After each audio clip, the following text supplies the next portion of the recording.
I will never forget the first time I laid eyes on my children, on both of my children. I have a 9-year-old daughter now and a 6-year-old son.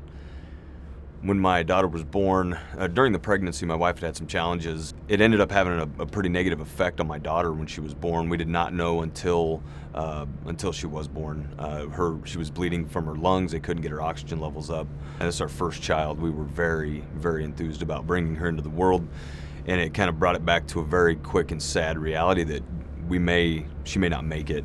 The two choices were she could fly to Omaha and potentially not make the flight, dying during the flight, or stay in Hastings and die. Those are terrible choices, and we knew that we would have to make a choice. I mean, she told us, I'm going to leave you guys for a few minutes, and I'm going to come back and you need to make a decision. And the flight nurse ran back into the room and took the decision out of our hands. They said they tried one last thing and they got her oxygen levels up, and she was making the decision for us, and they were putting her on the helicopter and they were flying right then and there.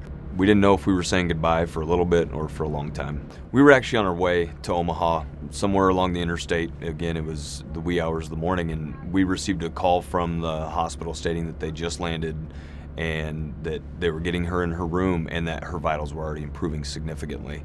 But where it came from, where it started from, was a major improvement, and you would not know that she had this happen to her if you met her today. When we made the decision to have our second child, we were looking for uneventful. That was kind of our goal, and we were just kind of waiting. Once the C-section took place and he came out, we were prepared, maybe emotionally and mentally, that something is about to go wrong, and it never did. And it was such a huge relief to be able to celebrate him coming and joining our family without all of everything else we'd experienced before.